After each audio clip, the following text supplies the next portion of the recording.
I woke up to the smell of hospital disinfectant and the sound of my own heartbeat on a monitor. And the first face I saw wasn't my husband's worry.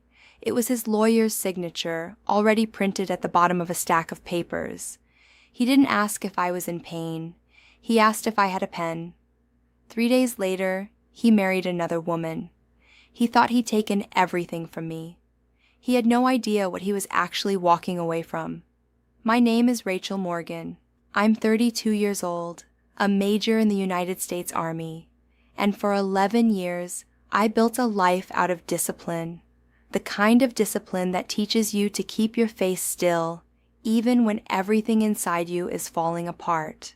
I learned that lesson fully on a Tuesday morning in a recovery room at Walter Reed, 3 hours after surgeons finished repairing the damage a training accident had done to my spine. The anesthesia hadn't fully cleared.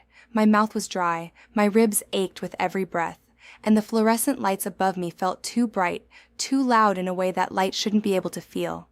I remember blinking slowly, trying to bring the room into focus, and thinking, he'll be here. He has to be here. Ethan and I had been married for 6 years.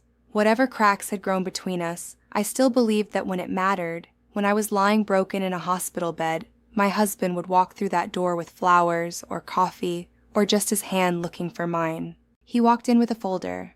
Not flowers, not coffee. A manila folder, the kind you get from an office supply store, tucked under his arm like he was here to close on a house. He didn't sit down. He didn't touch me. He stood at the foot of the bed with the fluorescent light catching the side of his face, and he said the words so plainly, so evenly, that for a second I thought I'd misheard him through the fog of the drugs. I filed for divorce. I stared at him. My throat was still raw from the breathing tube they'd used during surgery, and I couldn't have argued even if I'd wanted to. But it wasn't just my throat that had gone silent. It was something deeper, something that had been quietly closing itself off for longer than I wanted to admit. I looked at him, at the man I had married in a small chapel in Georgia, with my father crying in the front pew, and I felt strangely calm. Not devastated. Calm, the way you feel in the seconds after you already know the outcome of something and you're just waiting for the world to catch up. He set the folder on the rolling tray beside my bed, right next to the plastic cup of water I hadn't been able to drink yet. He opened it himself, flipping through pages like he was giving a presentation to a client. He told me, in that same flat real estate voice he used when he was closing a deal, that he'd be keeping the house, the Denali, the furniture we'd picked out together at that overpriced showroom in Alexandria. He said it like he was reading off a checklist, like none of it had ever meant anything beyond its resale value. You just need to sign, he said. That's all this is. I remember looking down at my hands. An IV taped into the back of one, a hospital bracelet loose around my wrist, and thinking about how many nights I'd sat up with him when his real estate deals fell through. How many times I'd driven 4 hours back from a deployment prep just to be at his mother's birthday dinner. None of that seemed to exist in the room with us anymore. It had all been quietly erased, replaced by a folder and a pen. And then he said the thing that told me everything I needed to know about how little he'd ever actually seen me. You only make $7,000 a month, he said, not unkindly, almost like he felt sorry for me. You'll never recover financially, not from this. I didn't correct him. I didn't tell him about the trust accounts, the patents, the seat on a board he'd never once asked about in 6 years of marriage. I didn't explain that the number on my LES was the smallest fraction of what I was worth, on paper or otherwise. Something in me, call it pride, call it exhaustion, call it the particular clarity that comes right after surgery when the drugs strip away everything except the truth, decided that I didn't owe him an explanation anymore, so I picked up the pen with my good hand and I signed. I signed the house away. I signed the car away. I signed away 6 years of Sunday mornings and shared toothbrushes and a life I had built around loving a man who, in that moment, couldn't even manage to ask if the surgery had gone well. He took the folder back. He thanked me. Actually thanked me, like I'd done him a favor, and walked out of the room without looking back. I lay there afterward, staring at the ceiling tiles, listening to my own monitor beep in steady, indifferent rhythm. I didn't cry. I kept thinking about a single sentence, turning it over and over in my mind like a stone in my palm. If that's what you believe, Ethan, then let it be what you believe. 3 days later, while I was still in a hospital gown doing laps around the ward with a physical therapist holding my arm, Ethan Morgan married Vanessa Cole in a small vineyard ceremony 40 minutes outside the city. Someone sent me a photo, though I never asked for it. He was smiling in it, the kind of wide, easy smile I hadn't seen directed at me in over a year. Vanessa wore ivory. She was laughing at something just outside the frame. I looked at that photo for a long time, and then I put my phone face down on the hospital tray, and I closed my eyes, and I let myself rest. Because somewhere underneath the ache in my back and the quiet sting of being so easily discarded, there was something else. Something Ethan didn't know was coming for him. Something he had never once thought to ask about in 6 years of marriage, because he had already decided who I was and what I was worth. He was about to find out how wrong he'd been. To understand why Ethan never saw any of this coming, you'd have to understand the kind of marriage we actually had. Not the one we showed people, but the quiet architecture underneath it, the parts nobody else was invited to see. I met Ethan Morgan at a mutual friend's barbecue in Virginia Beach, back when I was a captain, and he was still hungry in the good way, still building his real estate business one open house at a time. He had this easy charm, the kind that made strangers trust him within minutes. And I liked that about him. I liked that he could walk into a room and make everyone feel like the most interesting person there. I didn't know yet that the same charm that drew people to him would later be the thing he used to avoid ever really looking at me. From the beginning, I kept my finances separate and quiet. That wasn't about hiding anything from him specifically. It was about how I was raised. My father was an accountant who believed money should be seen rarely and discussed even less.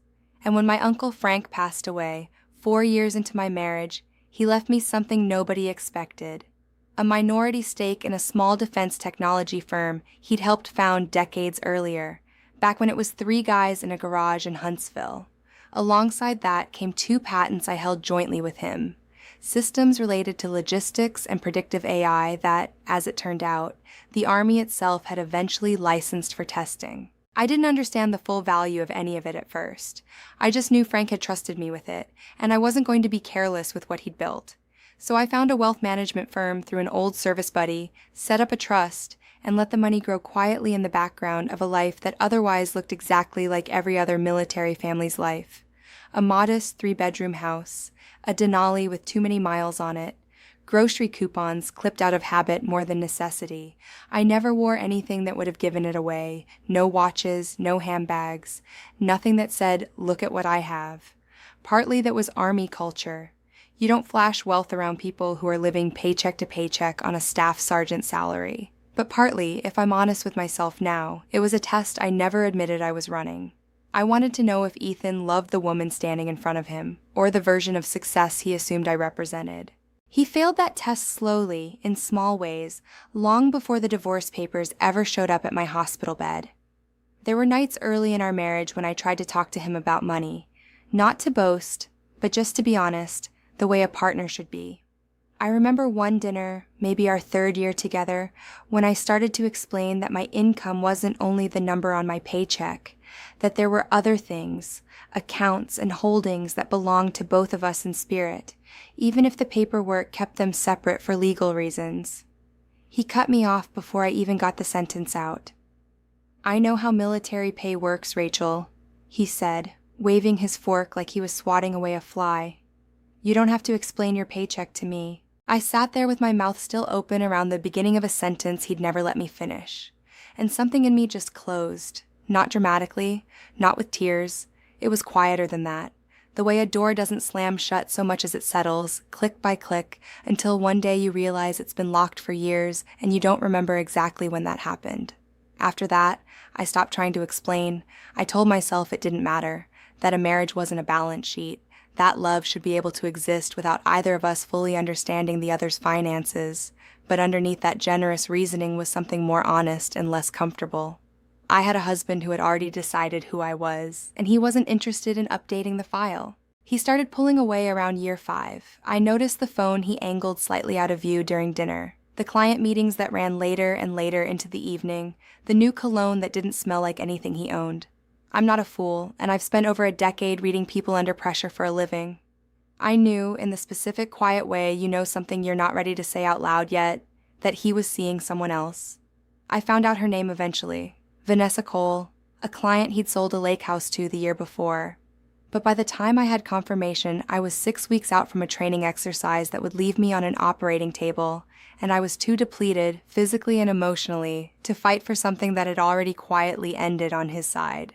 There's a particular kind of exhaustion that comes from carrying a full career, a marriage that had stopped being reciprocal, and the growing awareness that you're the only one still trying. I didn't have the reserves left to save us, so I let it happen. I let him drift, and I focused on healing my body, because at least that was a fight I still had some control over. When my lawyer, an old family friend named Diane Whitfield, reviewed the divorce filing Ethan's attorney had drawn up, she read through it twice at her desk, then looked up at me over her glasses with an expression I'll never forget, somewhere between disbelief and quiet amusement. "He listed the house and the vehicle as marital assets," she said, tapping the page, "and asked for nothing else. Rachel, does he know what's actually in your name?" I shook my head slowly. "He's never asked." Diane set the papers down, folded her hands, and smiled in a way that had nothing to do with joy and everything to do with knowing exactly how this story was going to unfold. "Well," she said, "he's about to discover something interesting." The weeks after the divorce were, by every outward measure, a triumph for Ethan Morgan. He posted the wedding photos to Facebook within 48 hours. Vanessa in her ivory dress under a string of vineyard lights. Ethan in a linen suit with his tie loosened just enough to look effortless.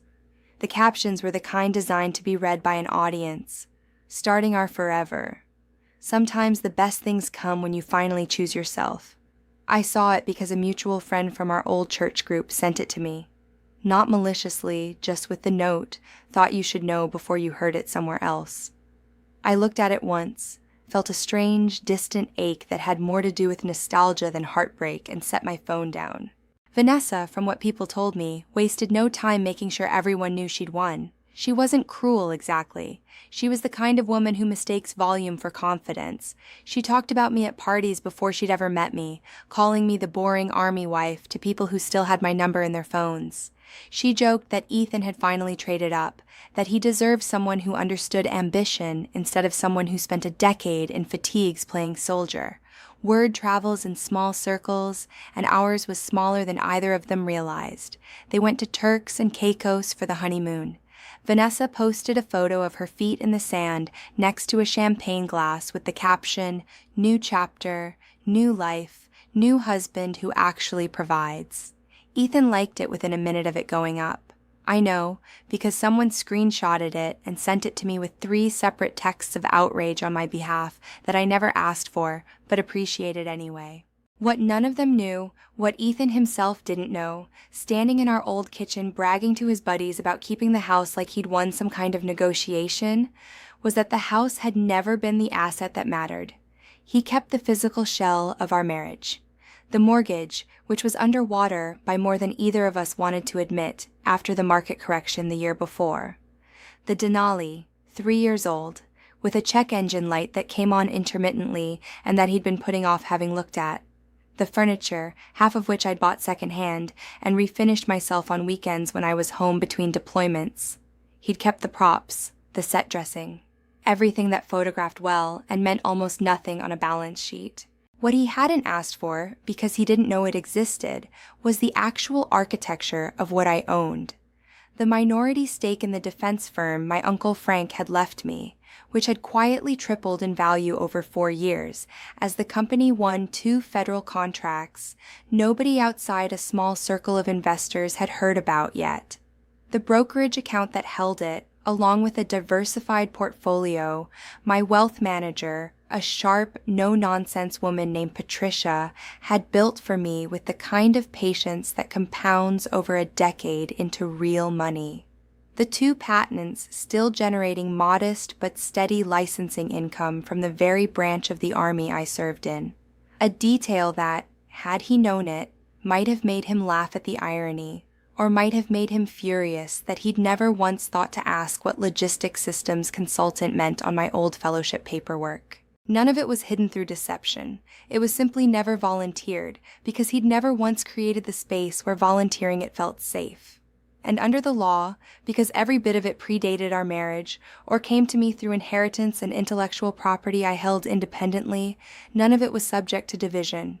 My attorney, Diane, made sure the settlement reflected that with surgical precision. The house, the car, the joint checking account, nothing more. I didn't fight for a larger share. I didn't need to. I let him walk away certain he'd won, because in his mind, winning meant keeping the things he could see. I remember Diane asking me once, over coffee, after the paperwork was finalized, whether I wanted to make sure he understood what he was missing before he signed everything.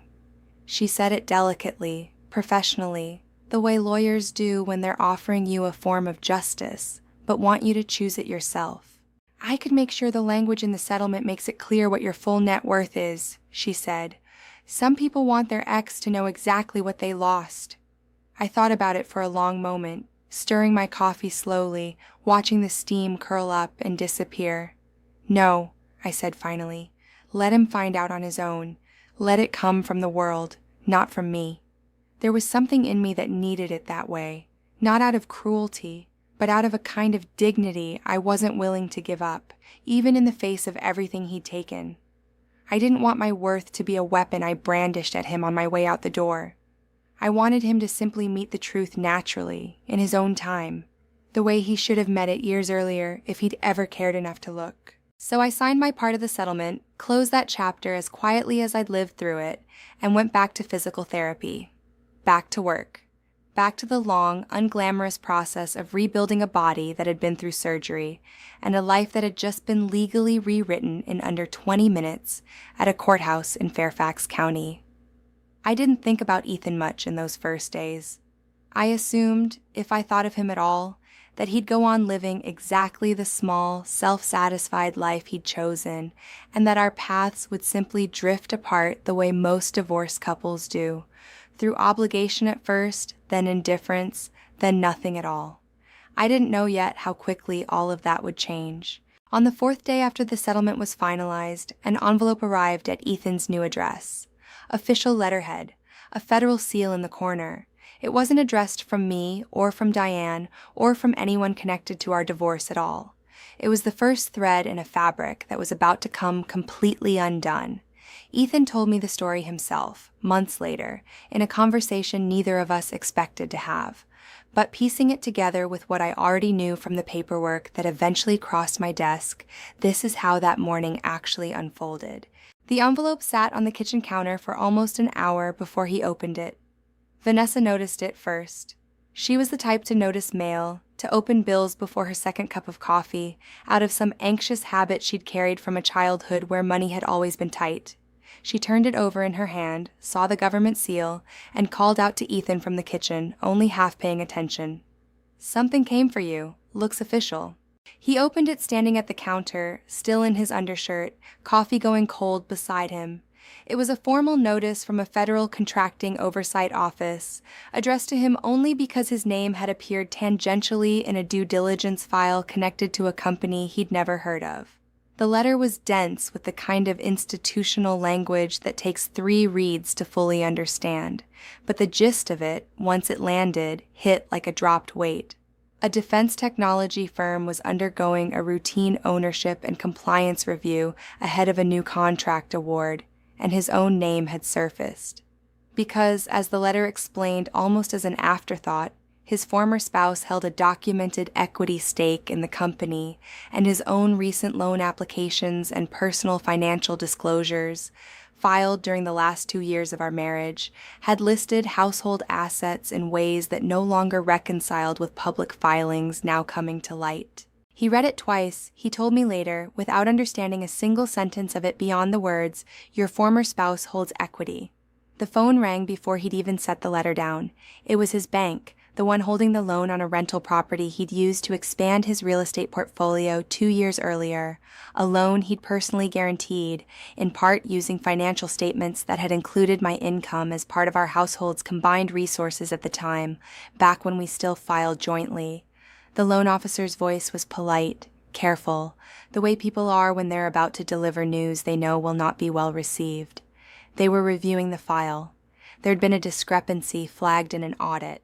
Given the recent divorce and the sudden absence of the income that had been used to qualify for the original terms, they needed updated documentation, and soon. Ethan hung up, he said, feeling the first genuine spike of panic he'd felt in years.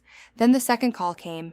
His attorney, the one who'd handled the divorce, calling not out of concern but out of professional caution, informing him that a routine title search on the house, standard procedure now that Ethan was refinancing it into his name alone, had turned up references to trust holdings and intellectual property assignments connected to Rachel Morgan that hadn't been part of the divorce disclosures, and asking, delicately, whether Ethan had been fully aware of his ex-wife's financial position at the time of settlement.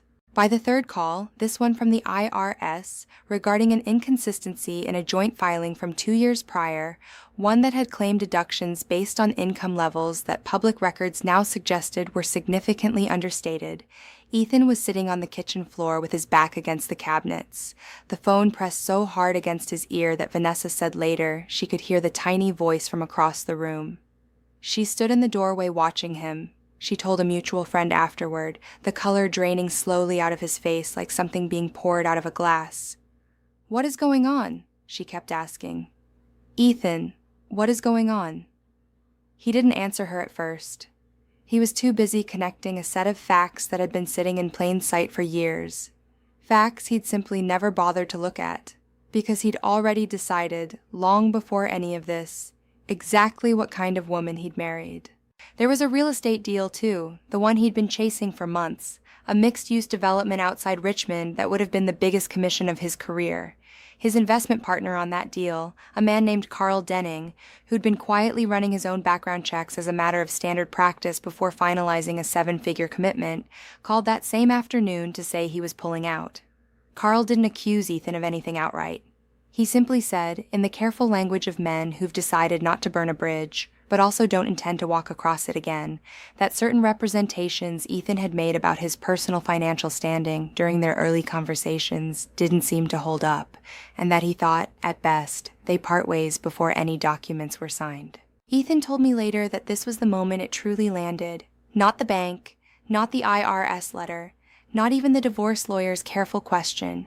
It was Carl's voice, flat and final, telling him that his credibility, the thing he'd spent 15 years building in an industry built entirely on trust and reputation, had just quietly evaporated because of assumptions he'd made about a woman he never bothered to actually know. Vanessa's panic surfaced almost immediately after that call ended. She'd married him, believing, in her own words later, that he was about to be a millionaire once the divorce settlement cleared and his real estate career kept climbing the way he'd always promised her it would. She sat across from him at the kitchen table that evening, her voice climbing in pitch as she asked the question that, in hindsight, should have been asked years earlier by someone else entirely. "I thought she was broke," Vanessa said.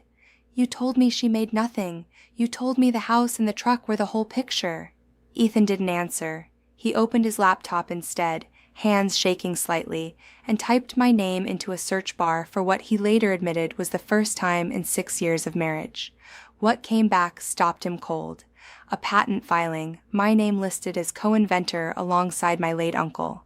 A brief mention in a defense industry trade publication about a small firm's board editions following a contract win. A short bio on an alumni page from a fellowship program I'd completed years earlier, describing systems work that had nothing to do with the woman he thought he'd been married to. None of it was dramatic, none of it was flashy. It was just quietly, undeniably real. Years of my actual life laid out in black and white, available the entire time, to anyone who'd cared enough to look. He sat there, he told me later, staring at the screen until the words blurred, feeling something crack open in his chest that had nothing to do with money and everything to do with the sudden, sickening understanding of how little he had actually known the person he'd shared a bed with for 6 years. He picked up his phone and called me. I looked at the screen, watched his name light up against the dark, and let it ring until it went to voicemail. He called 4 more times that night. I watched the screen light up each time from across my kitchen, the phone buzzing softly against the counter like something trying to get my attention that I had already decided didn't deserve it. I didn't feel triumphant watching it happen. I want to be honest about that, because it would be easy to tell this part of the story like a victory lap, and it wasn't. It was quieter than that. Sadder, in some ways. I just felt the strange, hollow calm of watching a house of cards finally catch the wind it had been standing against for years. I found out most of what happened next, the way everyone else did. Through the slow, unglamorous decay of a life built on assumptions, visible in fragments through mutual friends, old coworkers, and eventually Ethan himself. Vanessa unraveled first, and fastest. She had married a version of Ethan that existed mostly in his own telling of himself. Successful, ascending. A man on the verge of the kind of wealth that would let her stop worrying about the things she'd grown up worrying about. When that version started coming apart, she didn't handle it with grace. She started asking questions in front of other people, at dinners, at the gym, in a way that made their mutual friends deeply uncomfortable. "Did you know he lied about the divorce settlement?" she reportedly asked one of Ethan's college friends at a birthday party, loud enough that 3 other people heard it, and within a week, so had I. The whispers moved fast in the tight little social circle they shared. People began quietly comparing notes, noticing for the first time how much of Ethan's confidence had always rested on a story about money that had never quite added up if you looked closely. Old friends who had once toasted his second marriage at the vineyard started finding reasons to be busy when he called. It wasn't dramatic or cruel. Mostly it was just the slow social erosion that happens when people realize they've been sold a version of someone that didn't exist. Financially, things moved even faster than socially. The refinance on the house fell through entirely once the bank finished its review, and without it, Ethan couldn't cover the balloon payment structure he and I had originally set up years earlier under very different financial assumptions.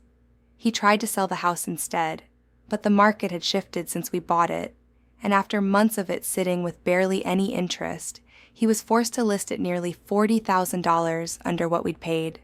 The Denali, the one he'd been so proud to keep from our marriage, needed almost $6,000 in transmission repairs he no longer had easy access to fund. Not with legal fees from the loan disputes stacking up and credit card balances from a wedding that had been, by every account I heard, considerably more expensive than either of them could actually afford. Carl Denning's withdrawal from the Richmond deal had a ripple effect Ethan hadn't anticipated. In an industry that runs on relationships and reputation, word travels through exactly the kind of small, interconnected circles that had once made Ethan's career possible. 2 other potential deals quietly stalled out over the following months, not through any direct accusation, but through the kind of soft, unspoken hesitation that settles over a person once their credibility has been publicly questioned. He kept working, kept showing up to open houses with the same easy smile, but something in the confidence had shifted, and clients can sense that kind of thing even when they can't name it. Vanessa's frustration curdled into something sharper as the months went on. I heard, through the same network of mutual acquaintances that had once passed me photos of their wedding, that she'd started saying things to him in front of people that weren't meant to be repeated but were anyway. "You ruined my life," she reportedly told him at a dinner party that ended early and awkwardly. The kind of sentence that lands heavier in front of witnesses than it would have in private. I don't know if that's exactly what she said. I only know that the story reached me from 3 separate sources within the same week, which told me something about how visible the cracks in their marriage had already become. I want to be clear that I took no pleasure in hearing any of it. There's a particular kind of sadness in watching a life you were once part of collapse from the outside, even when the person at the center of it caused his own downfall. I remembered the man Ethan had been at 28, hungry and funny and genuinely kind in the early years, before ambition curdled into entitlement, before he decided my worth could be measured entirely by a number on a pay stub. Some nights, hearing another piece of the story secondhand, I felt something closer to grief than satisfaction. Grief for the marriage that could have been if he'd ever once been curious enough to really know me. But I didn't call him. I didn't reach out to offer comfort or clarity or anything at all. I let him sit inside the consequences of a life he'd built on assumptions, because that was the only education left that might actually reach him. While all of that was unfolding around him, my own life moved forward in a much quieter rhythm. I finished my physical therapy program in 11 weeks, a full month ahead of what the doctors had projected. mostly through sheer stubbornness and the kind of discipline the Army had spent over a decade drilling into me. I returned to my unit on modified duty, easing back into the work I'd built my whole adult identity around.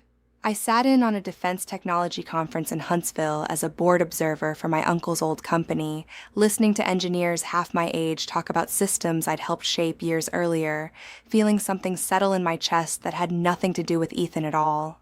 A sense that my life, the actual substance of it, had never needed his belief in it to be real. Then, on a Tuesday evening in early spring, almost 5 months after the divorce papers first landed in my hospital room, my phone buzzed with a voicemail notification.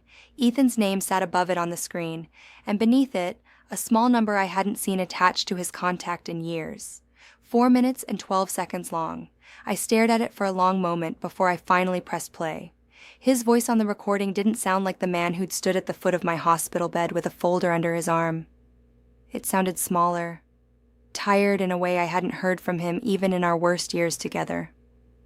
"Rachel," he started, and then there was a long pause, long enough that I almost thought the message had cut off. "I don't even know what to say that doesn't sound like an excuse. I know I don't deserve you calling me back. I need you to know I know now. I know what I did. I know what I threw away. And I'm not talking about the house." He kept going, his voice catching in places, admitting things in fragments that he'd been ashamed to say out loud. The loan situation, that Vanessa had moved in with her sister 2 weeks earlier, that he'd started seeing a therapist for the first time in his life, not because he wanted to, but because he genuinely didn't understand how he'd become a person who could stand in a hospital room and hand his wife divorce papers instead of asking if she was in pain.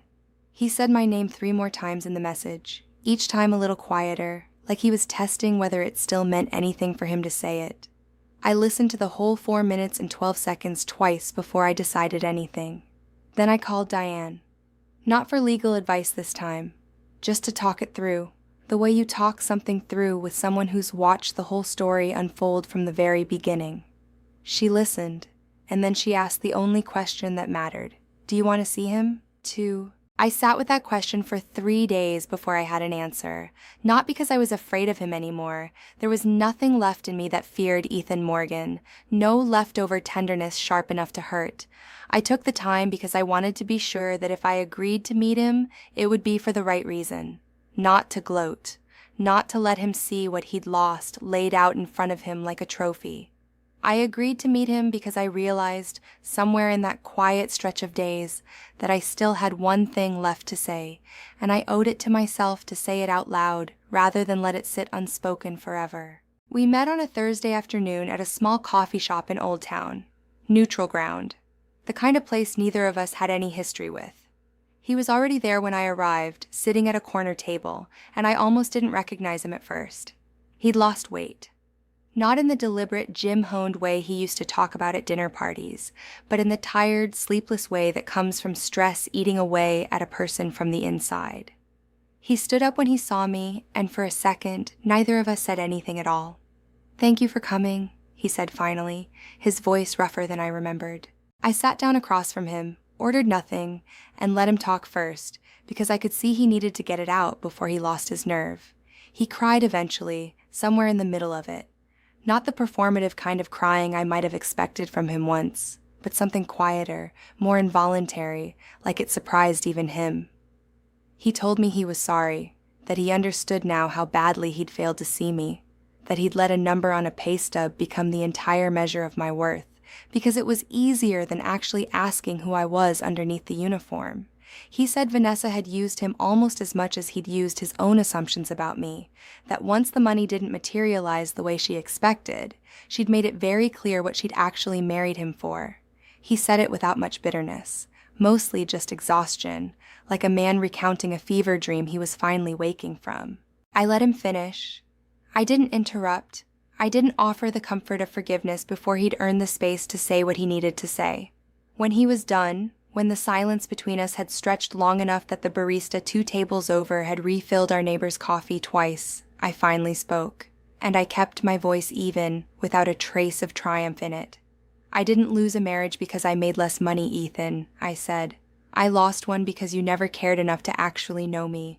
He flinched at that more than he had at anything the banks or the lawyers or Carl Denning had told him in the months before.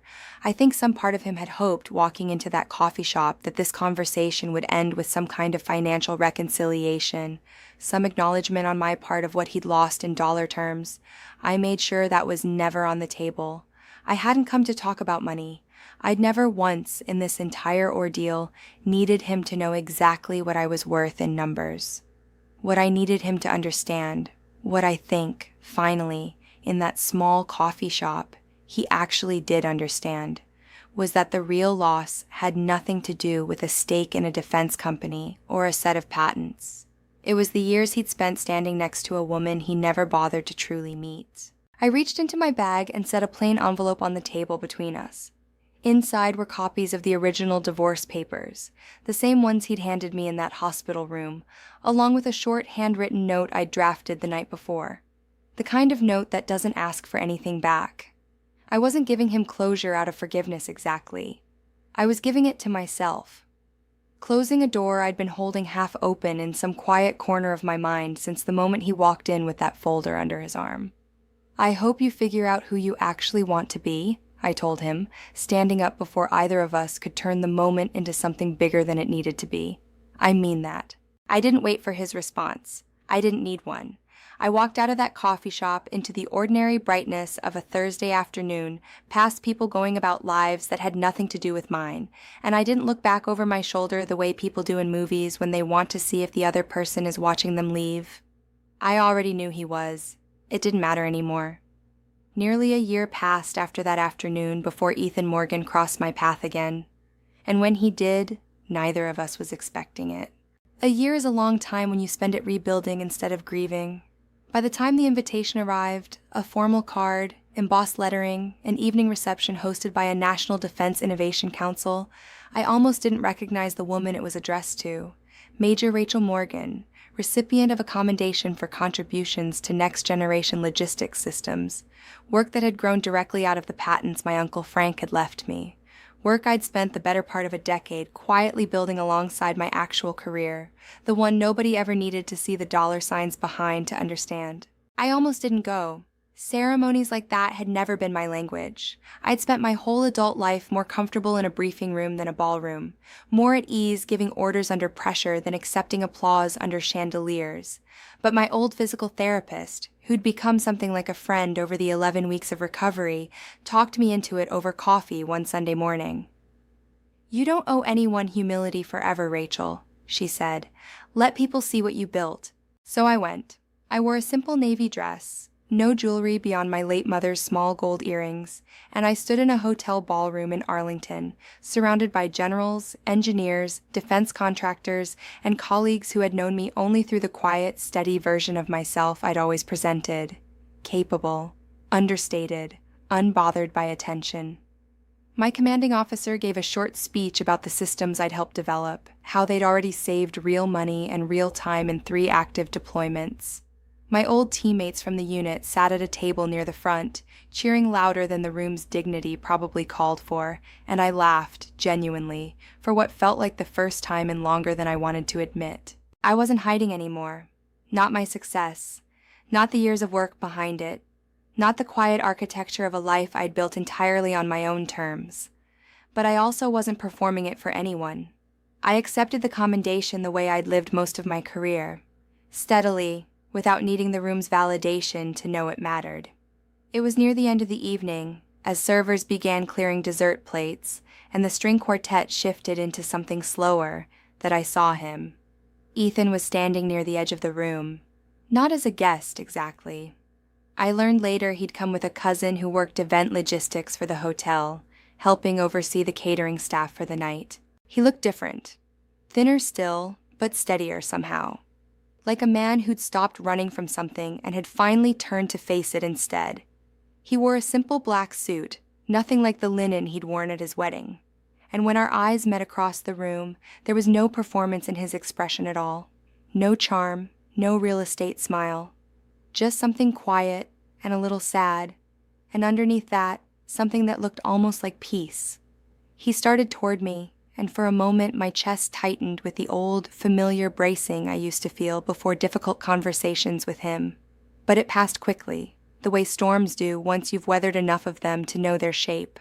He didn't come to make a scene, and I could see that plainly in the careful way he approached, hands in his pockets, shoulders a little lower than I remembered them. "You look happy," he said when he finally reached me. It wasn't a line. It didn't have an angle behind it. It was just an observation, offered plainly, the way you'd tell an old friend something true. "I am," I said, and I meant it completely. He nodded, glanced briefly at the commendation still pinned near my collar, and opened his mouth like he wanted to say more. Maybe another apology. Maybe some explanation for why he was standing in a hotel ballroom in a caterer's black suit instead of the life he'd once been so certain he was building. But I didn't need to hear it, and some quiet clarity in his own face told me he understood that too. "Take care of yourself, Ethan," I said, and I meant that completely as well. Not as a dismissal, not as a parting shot, but as something closer to genuine hope for a man I'd once loved, even if that love hadn't been enough to survive what he'd chosen to believe about me. Then I turned and walked back toward my table, back toward the people who had actually shown up for me across 11 years of deployments and recoveries and quiet, unglamorous work. And I didn't look back to see whether he was still standing there watching me go. I didn't need to. I already knew the answer, and for the first time in a long time, it didn't hold any weight over me at all. Driving home that night, windows cracked to let in the cool spring air, I thought about everything that had happened since that morning in the hospital room, the folder, the signature, the quiet unraveling that followed, the coffee shop conversation that closed the last real door between us. And I realized the truest thing I'd learned through all of it wasn't about money or vindication or even forgiveness. It was this. Ethan had spent 6 years believing my worth began and ended with a number on a pay stub. But the biggest thing he ever lost wasn't my income. And it was never really about the house or the car or the life he assumed he'd won by walking away first. It was the woman who had loved him quietly, patiently, and completely, long before he ever thought to ask what she was really worth. If this story moved you, I'd love to hear which part hit you the hardest. Drop a comment and let me know where you're watching from tonight.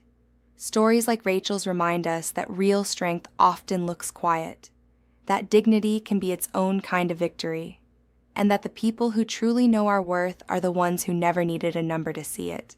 We share stories like this every single day, so if you don't want to miss the next one, go ahead and subscribe now. Let's keep walking through these stories together, one honest moment at a time.